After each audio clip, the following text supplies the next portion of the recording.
Hi guys, it's Amazing Purple Girl back with another Steam Next Fest demo. This one is Green Mist over Portland. It's one of those detective type games where you pick up clues and solve the mystery.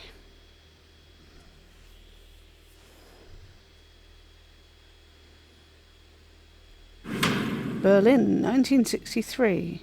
There were no options. This isn't even full screen, so I'm going to have to edit that. Everything has gone quite to the dogs.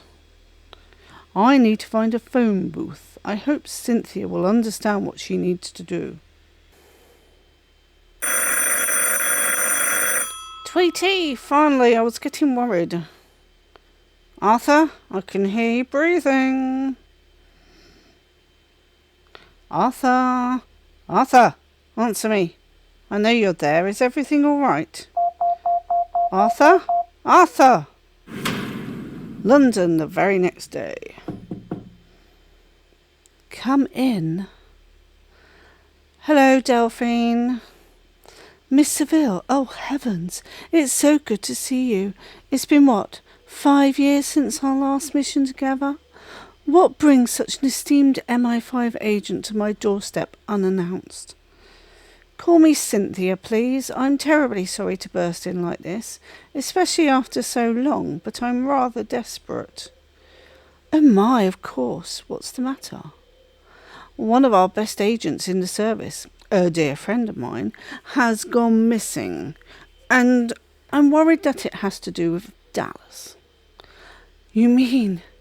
Yes, and if that's the case, it would mean the service is compromised at the highest levels, and I just don't know who to trust. Well, you're here now, and I'm certainly not a part of any conspiracies in the secret services. I can't promise I'll be able to help, but I'll certainly try. That agent, what was his name? Arthur Birdwhistle. I believe you may have seen him during the Borneo incident in 41. Tweety? Yes, I did. He was but a young lad then. So the little bird grew up to be a spy? He was on a secret mission for the last few weeks, and he couldn't tell me where.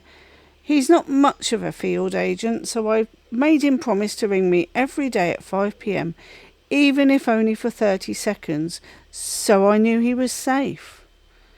Yesterday the phone rang just like usual, but there was no one on the other end. I could hear noise from the street and someone breathing. He didn't say a word. The call lasted 2 minutes. Then he hung up. But you knew it was him? I knew. I used my contacts at the GPO to trace the call to a public telephone box in West Berlin on Potsdamer Straße. So, not beyond the wall. West, which means nothing necessarily.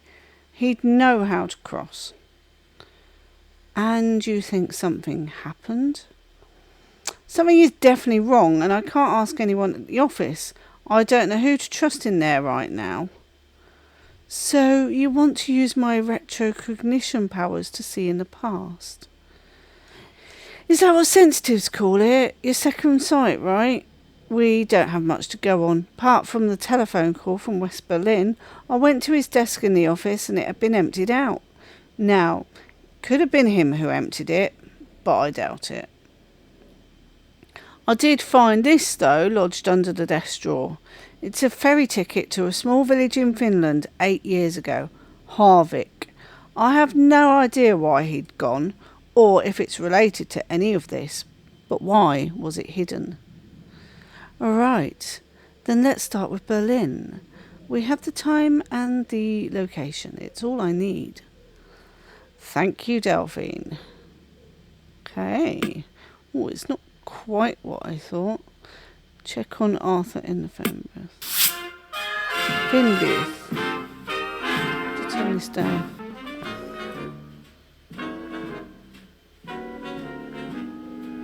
A phone booth in Berlin. Right, I knew Arthur was in the phone booth at 5. Let's see what happened in there. Delphine can see echoes of the past as long as she knows everyone who was in a location at a time. Select 5, select Arthur and click focus to begin the echo. Okay. Arthur. 5. Focus. The phone box is on a corner in Berlin. The wall is visible at the end of the street. Concrete and floodlit even at this hour.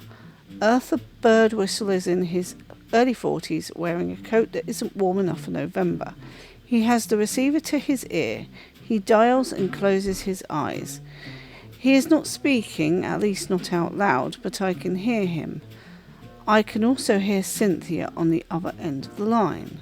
I should be doing this in Delphine's voice. Tweety, finally, I was getting worried. Arthur doesn't respond to Cynthia. He's concentrating hard to communicate with me with his inner thoughts. Delphine, I hope you can hear me. I just know Cynthia will have contacted you.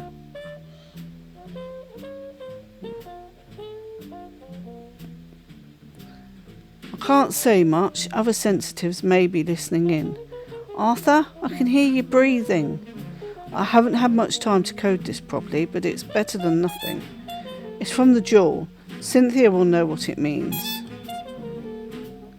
Document discovered. Coded message. Okay. Everything you need to know is there. Tell Cynthia to be careful. Arthur? Arthur! Answer me. I know you're there. Is everything all right?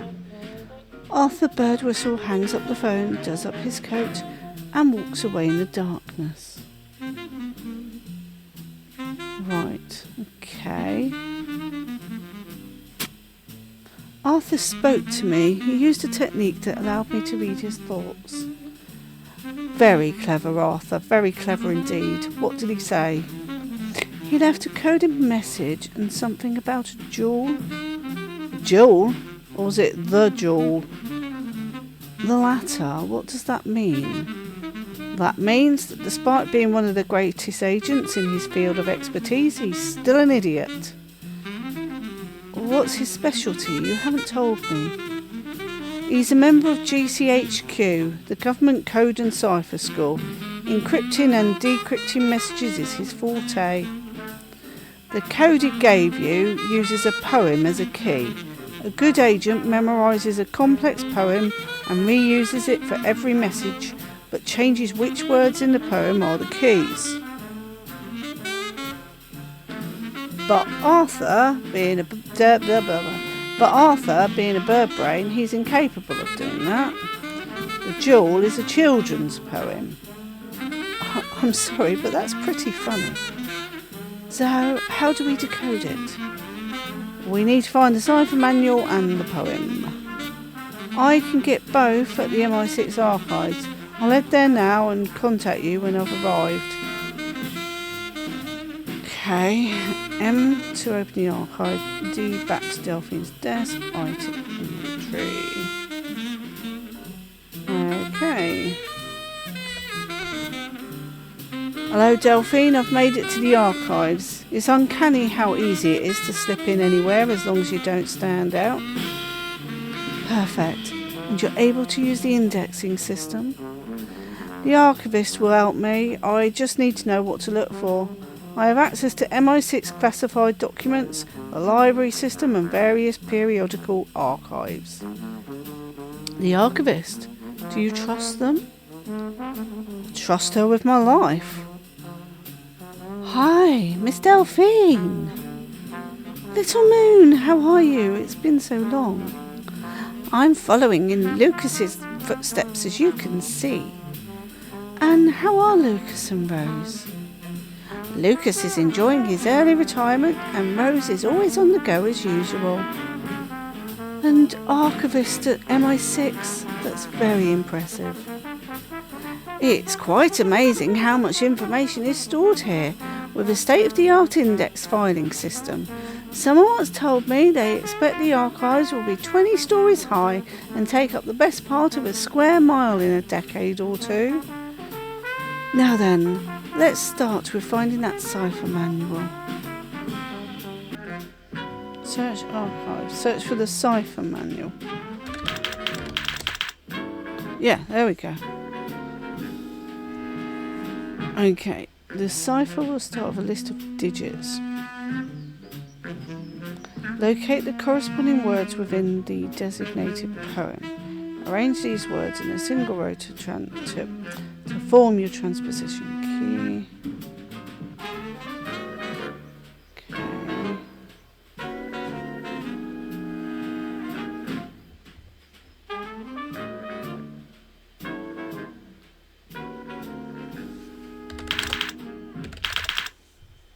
Okay. Oh, wow. So, we've got two things now. Phone's ringing. I have the poem now, and the third and seventh words are... Of course Tweety would choose those two words. It's probably the only two words he memorised in the poem. It does make it easy with only 6 letters in the key, though. Anyway, the message will most likely point to something I can search for in the archives. In the documents section of the evidence cabinet, you can pin documents and see... Yeah, I've already been there by mistake. You can pin documents and see them side by side with a notepad by toggling on the multi-view located under the categories list. So 3 and 7. If you pin the manual and the poem, you'll be able to select them in the cipher multi-view to help with the decoding. Right. So, literature. Fine.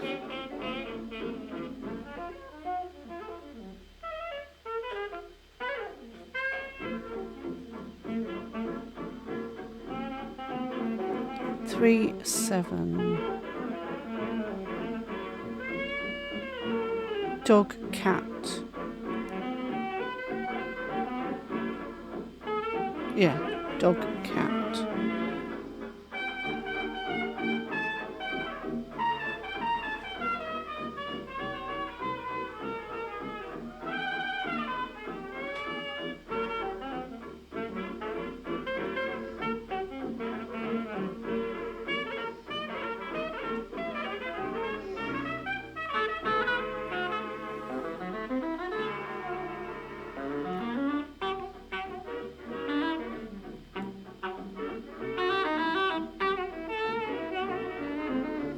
Okay.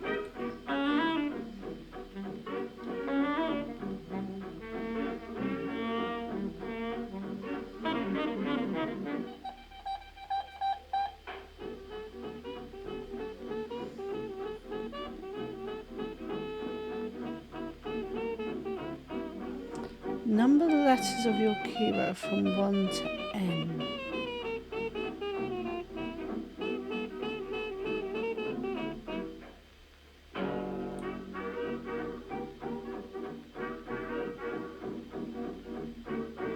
Need the coded message as well. Right.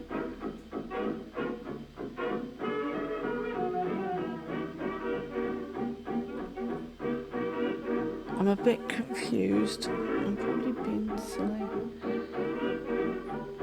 Number the letters of your keyword.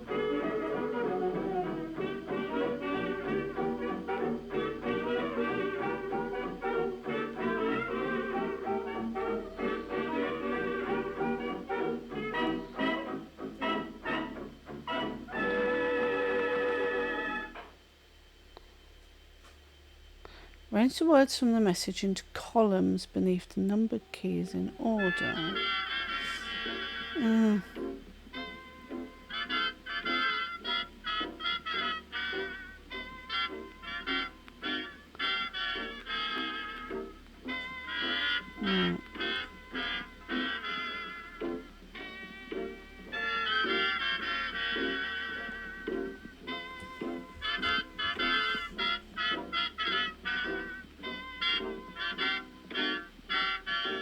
Oh, hang on.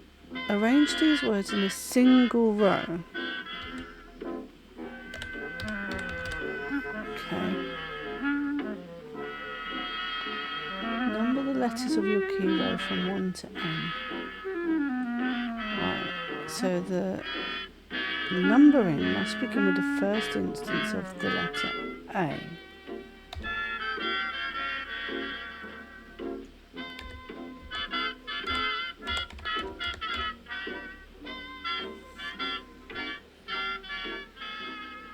What do you mean by 1 to N? I don't quite understand that.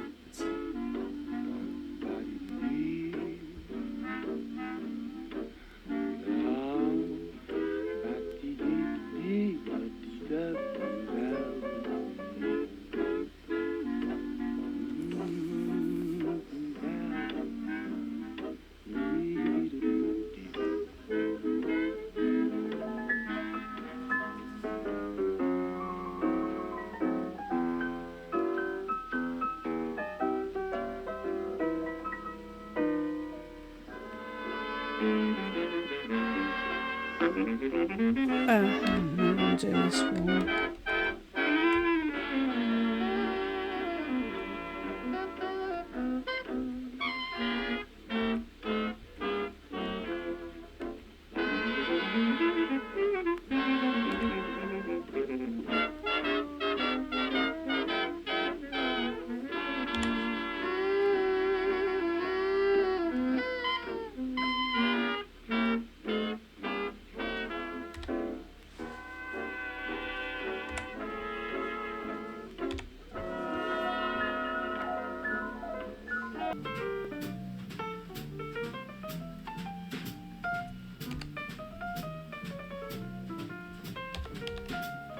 Oh, it's working now. So that's the 6.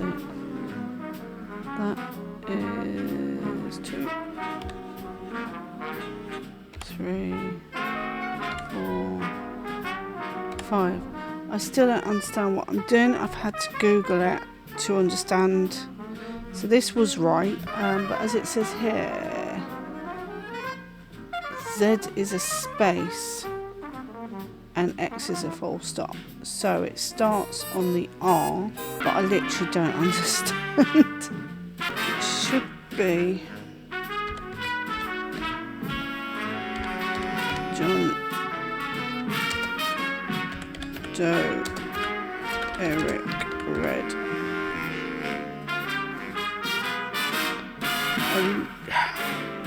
I don't know. I do not understand this puzzle. Even reading the... No, I really do not understand. Right, so how do I say that I managed to decode it then?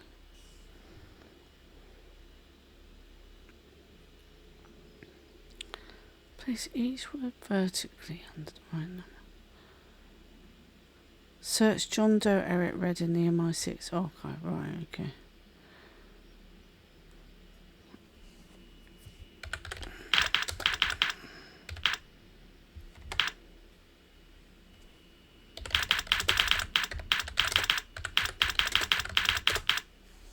Okay. Folder is empty. Has someone removed the documents? Wait a minute. This is Stanley Hudson. What is this photo doing here? Where are they? Arthur seemed to think this was important. We need to figure it out. There seems to be something written on the back of the photo. Good catch, Loon. Let's see what it says. Kahun Kolo, 7 p.m, 10th of June 1955. Kahun Kolo, that means the bear's den in Finnish. It must be related to that ferry ticket. It has to be. Can you see if there's a bar called Kahun Kolo in Harvick? The library contains a list of all licensed establishments and companies across the globe. I can check for Kahun Kolo and see what comes up.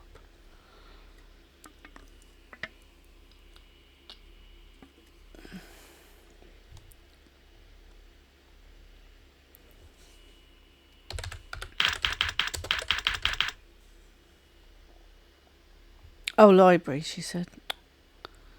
Key Harvick. The following locations are registered under the trade name Car and Cola, the Bearsden. So it's that one. There it is. Satamakatu 3, Harvick. It's a small bear. No, it's not. It's a small bar right by the docks. So the two are related. Let's see what happened in Finland in 1955. New case file has been unlocked. Okay. Oh. Arthur and Stanley in a Harvick bar far away from home. What were you doing there?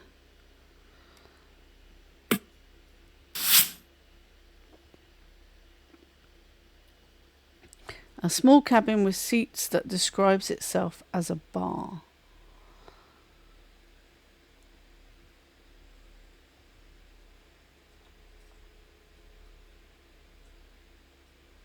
What time? Get a time. We did. Oh shoot, what was it?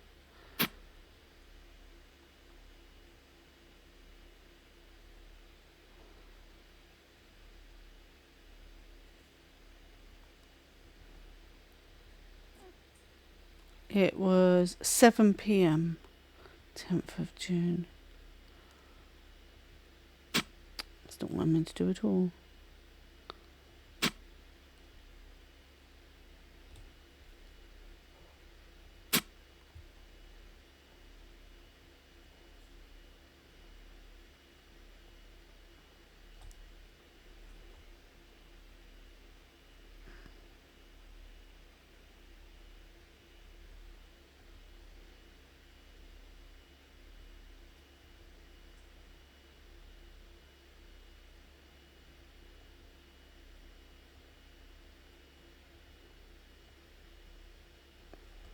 Nothing happened at this hour, but it said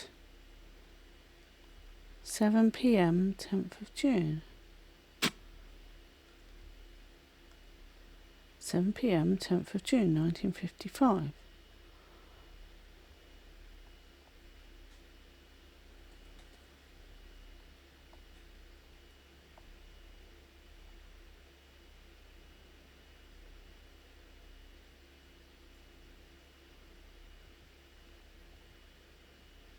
No.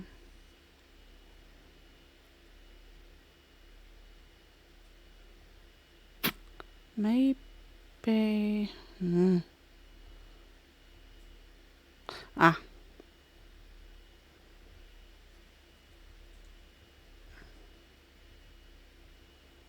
There we go. Right, now I think we can. Yeah. 7 p.m. 10th of June. Oh. Still saying no. Oh, take off. Oh,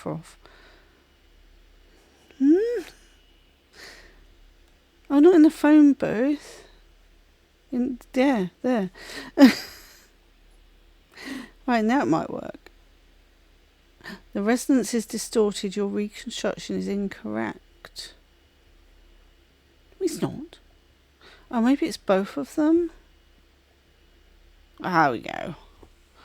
A small harbour bar in Harvick. It is very cold outside. The bar is low-ceilinged with only one other customer asleep at a corner table. Arthur Birdwhistle and Stanley Hudson push through the door. Stanley Hudson is wearing a heavy winter jacket on top of a large hooded jumper and a pair of gloves. He is still cold. They find a table by the fire and drop their bags. Arthur Birdwhistle places the ferry ticket in his wallet. I'll get us a couple of beers, shall I? Stanley Hudson grunts. He does not look pleased. Arthur Birdwhistle goes up to the bar. Stanley Hudson takes some tobacco out of his pocket and starts rolling himself a cigarette. He thumbs at the bent end and lights the tip as Arthur Birdwhistle gets back with a pitcher and 2 large glasses. Are you out of your mind? We're not on a piss-up. Lighten up, man. We're meant to look like tourists. Act like one. Tourist, my arse. This place is a dump. A very fucking cold dump at that. Who would willingly choose to come here on holiday? Stanley Hudson finishes his cigarette, zips up his coat and puts his hands in his pocket, trying to warm himself up as Arthur pours them a drink each. Can't believe I let you rope me into this. Detective Vertonen said she will meet us here in an hour. She has to drive all the way from Salo. It's the one police station that covers all the coastal villages for 100 miles around here. So try to make yourself comfortable while we wait. Stanley Hudson sighs and gets closer to the fire. Come on, man, give it a chance. Just try to enjoy yourself. When was the last time you stepped out of London? You used to be a man of adventure, trekking through jungles in Borneo, fighting pirates and saving the world on the other side of the globe. We weren't solving anything. We were oppressing the locals, keeping them under our thumb while we stole their land. What has got into you? I'm fucking freezing in the middle of nowhere on a wild goose chase. Arthur Birdwhistle takes a camera out of his bag. Say cheese, you bloody pillock.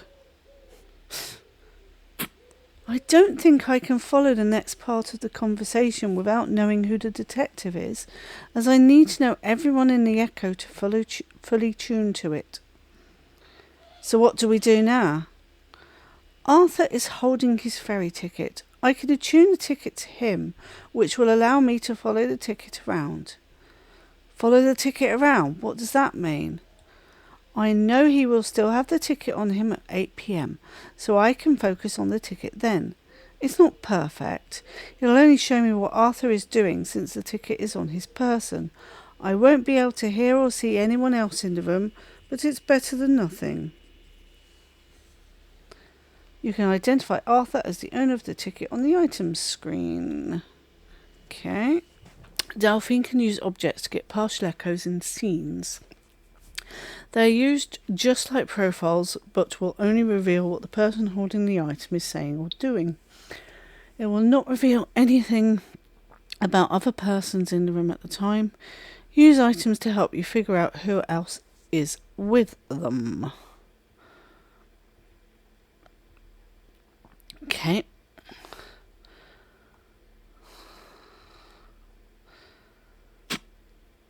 No.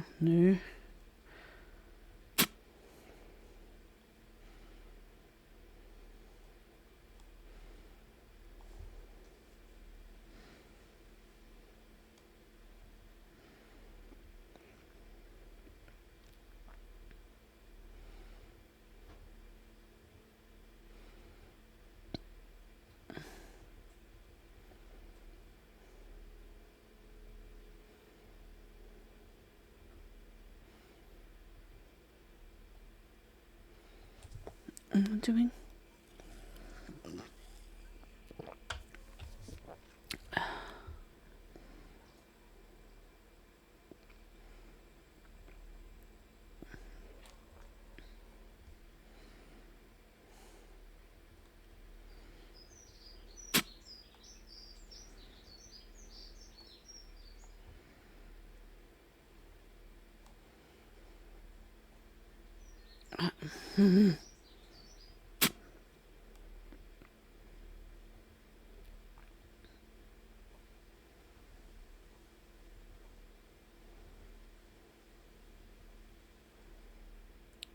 Oh, she did say 8 p.m.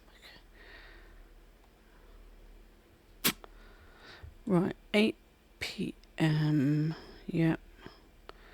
Ticket. Arthur Birdwhistle and Stanley Hudson are on their third drink and Stanley has started to loosen up. The Met Police. I thought you loved it there. Arthur Birdwhistle laughs. Arthur Birdwhistle looks up and sees the detective. She's in her 30s and attractive. He wasn't expecting that. He blushes. They were investigating a murder in a small town. A murder in a small town would have made the local papers. Let's check the periodical archive for any reports concerning Harvick. This is bound to be up on the list.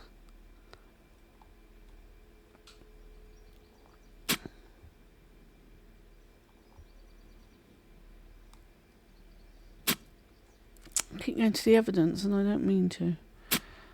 Periodicals. Harbour. Alright, okay. Stranger murdered in the lake. Local fisherman killed in his own home. Tragic discovery at Lake Harvick. Parvo Mary. What happened there?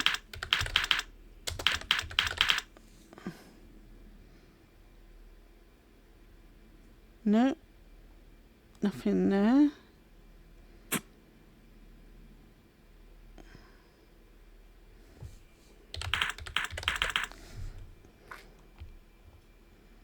Oh, I spelt it wrong, that's why. P-A-A-V-O. Detective Vertanen, leading the inquiry, stated that the circumstance of death being treated as suspicious. Okay. This is frightening. The person who found the body was assassinated the day after Arthur started asking questions. What did they get themselves into? Detective Vertanen discovers body during early morning visit. Foul play confirmed.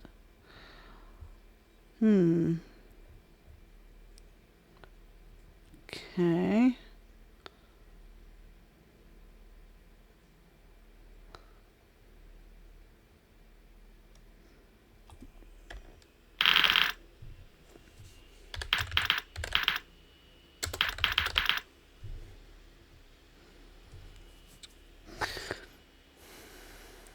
The report comes with the picture for one person of interest, but they're not labelled. Where are the rest? I can't read that. Active. So it is Suvi Vertanen. I think I put Suri.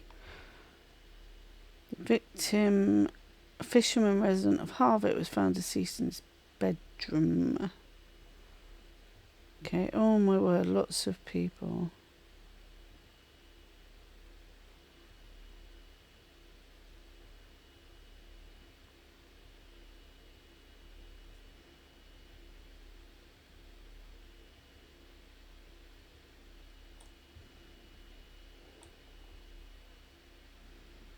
Lots of times as well.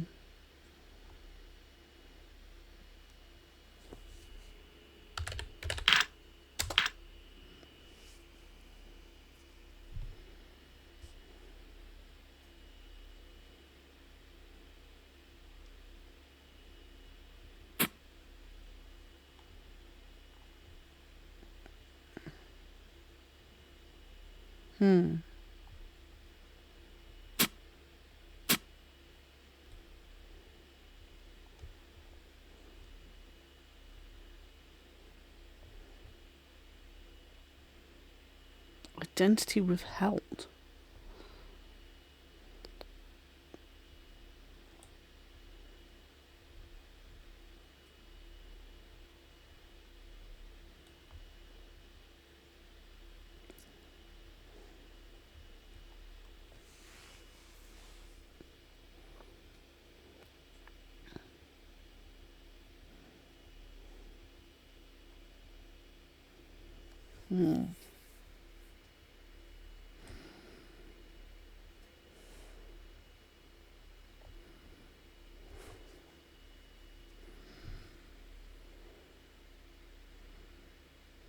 Suvi Vertanen.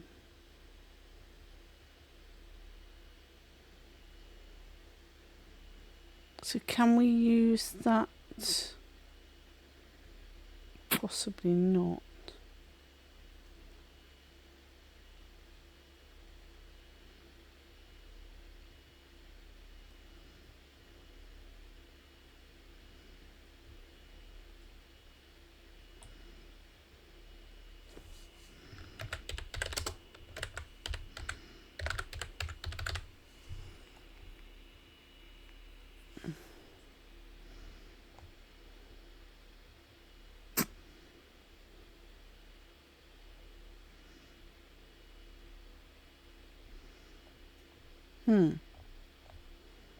So what am I doing now?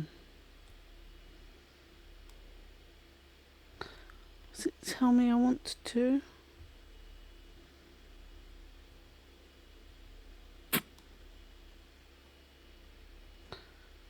Nothing. There's nothing there.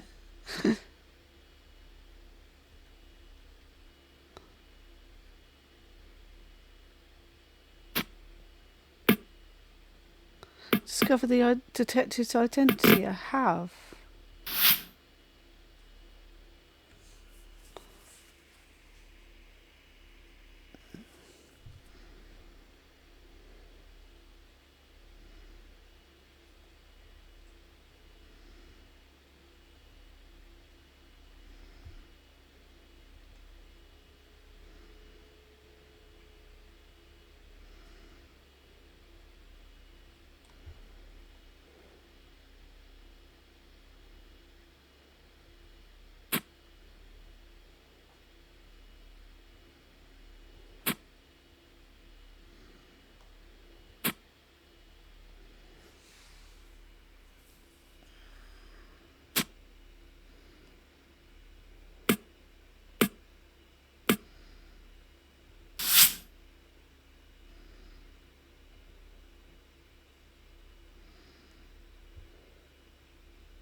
Oh, there we go. Hold on. Right. Is that all I need from here? I think so. Active. And then, yeah, we've already got that. Right. So, I guess we can do the echo. Or not. Oh, I've forgotten how to add in people.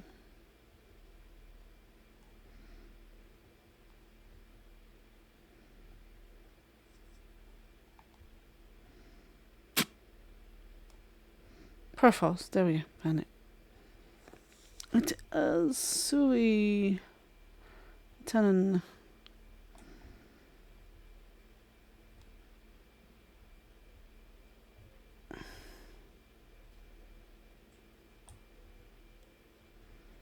Forgotten what his first name was.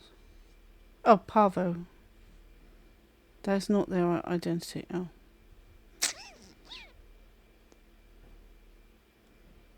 Who was it then? I thought it was Parvo. Reconstruction is wrong. Was it all three? Oh, it was all three. Okay. So I'm thinking of giving it up soon, you know. The Met Police, I thought you loved it there. Or I'm just getting too old to be in the field and they keep giving me desk duty and trying to teach me how to type, as if I'd ever be a desk kind of guy. Could you imagine? Arthur Birdwhistle laughs. Excuse me, are you Mr. Birdwhistle? Are you Mr. Birdwhistle by any chance? Oh, yes. Birdwhistle, Arthur. The name is Arthur. Sorry, I'm so dreadfully sorry. Oh, that's okay, don't worry. Arthur Birdwhistle goes to find something to clean up the mess with. A detective sits down at the table and extends her hand to Stanley Hudson. Stanley Hudson. Suri Virtanen, pleasure to meet you. Arthur Birdwhistle comes back with some towels and cleans up the spill on the table. Can I get you a drink, detective? You can call me Suvi. Alright, would you like a drink, Suvi? Just a glass of milk. I'm on duty. Oh, girl, I need to hit the John anyway. Arthur Birdwhistle sits down.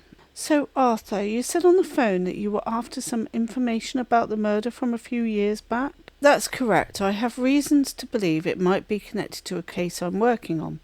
How could that be? The body was never identified. He was not from around here. I would dearly love to understand what a body in Harvick has to do with the British Intelligence Service. Quite frankly, so would I. Stanley makes his way back to the table. 1 glass of milk for the lady. Thank you very much.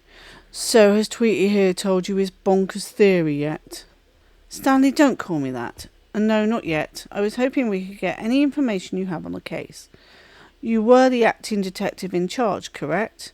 I was, but only because I was the only detective available in the region at the time. It's not usually a very busy post. A drunken accident is about as exciting as it gets. A local fisherman found the body in his nets. He had been dead for a few hours only. The body was in a bad state. No identification on him whatsoever. No wallet, no papers, nothing in his pockets. We would really like to talk to the fisherman. Was there any suspects? Well, there was a Canadian tourist staying at the guest house at the time. We don't get many tourists, so he was our only lead. And nothing. He had a good alibi. He was at the guest house all morning. Helvey confirmed it. Helvey? The owner of the guest house and this bar, and also most things in Harvick. The Canadian left 2 days after the body was found. What was his name? Gordon Lonsdale. Anything else we should know?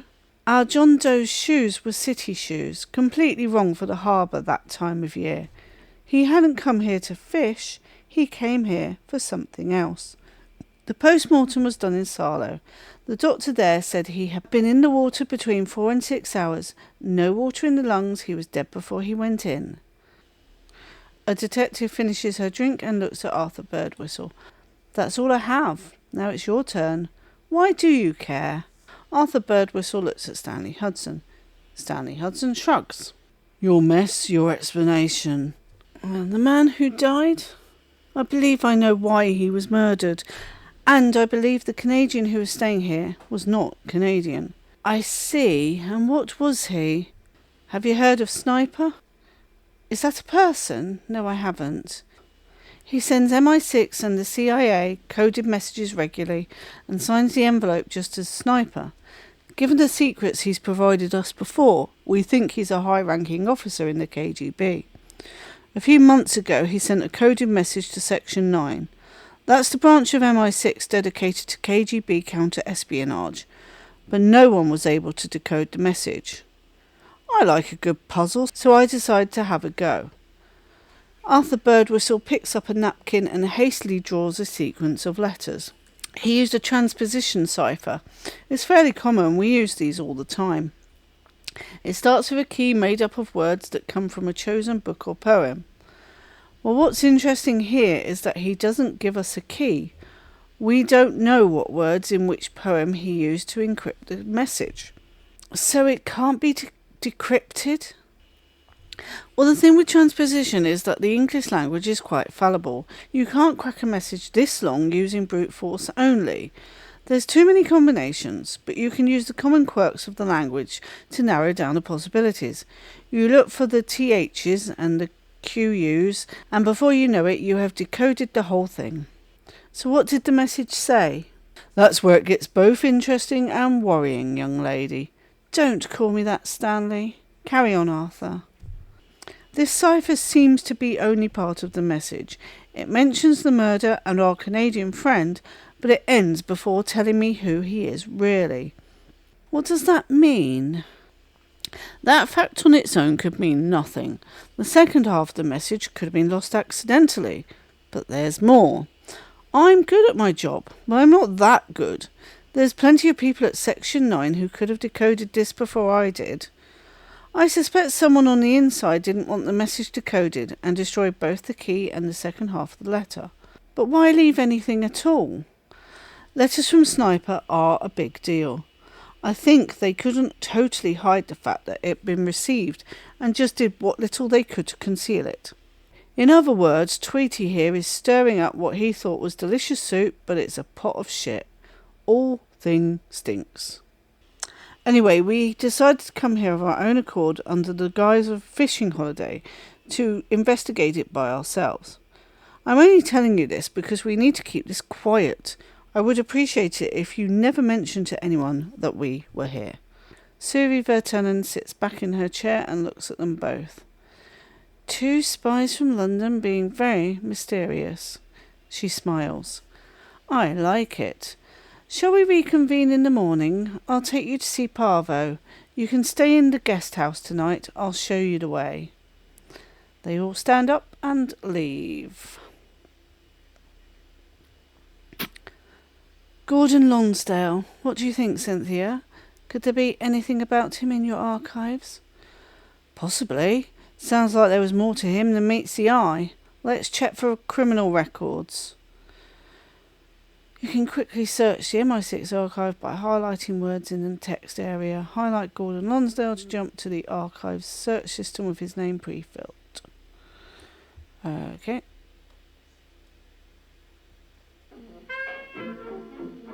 Gordon Lonsdale. Gordon Lonsdale.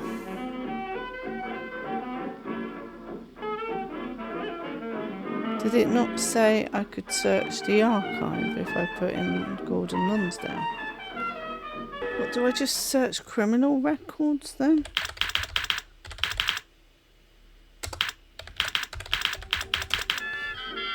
Oh, why is this game not fully clear on what I'm supposed to do here?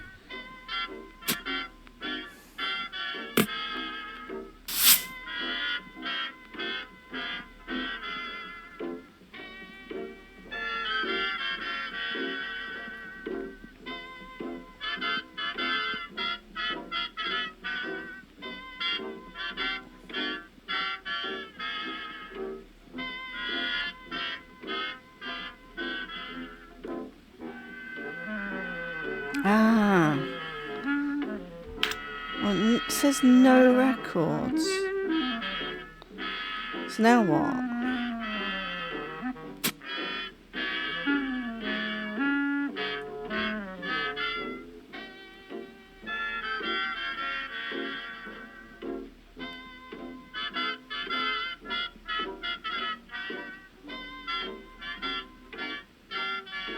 So what do I do when nothing comes up? I'm very confused.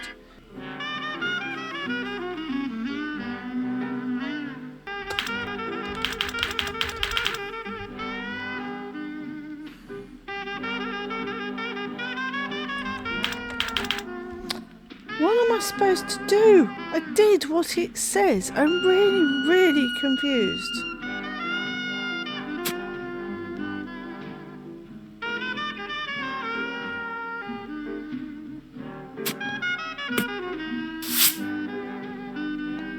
That's just that.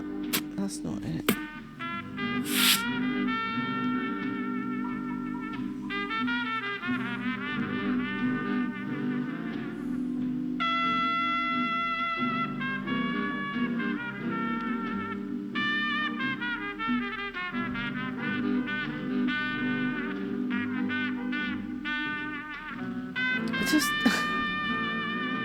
I don't know.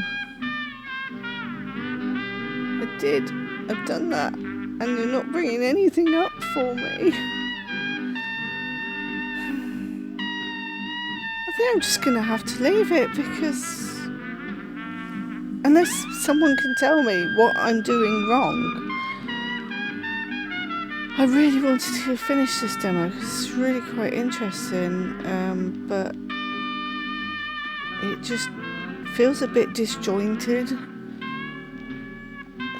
Sometimes there's a lot of mechanics to work out where you need to go, but I followed the instructions. That's it for this demo of Green Mist over Portland. I hope you enjoyed what I was managed to show. I don't know. I might have to see if anyone else has played it, or as usual, look on Steam. Have a look on Steam.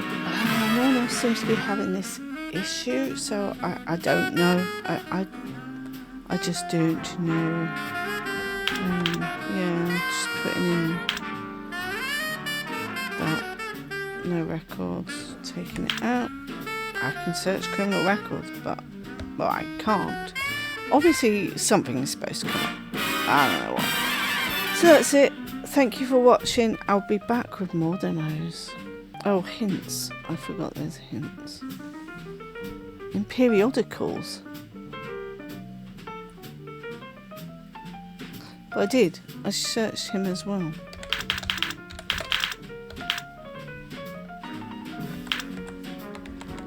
No. Oh, Gordon Lonsdale. Try that.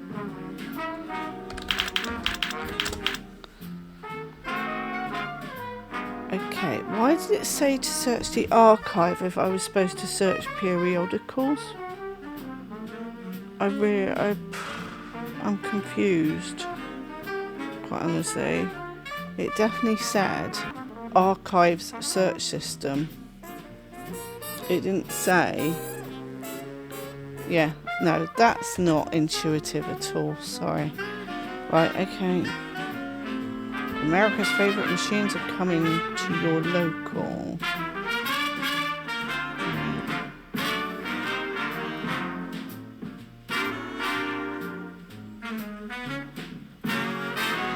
But then when I search...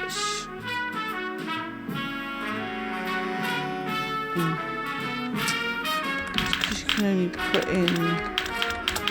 Yeah. So I get an article.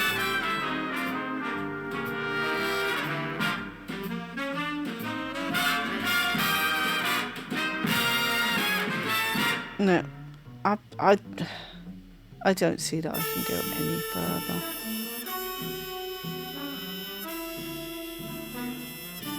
Unless it's something in here I'm supposed to be searching. I don't think it is though.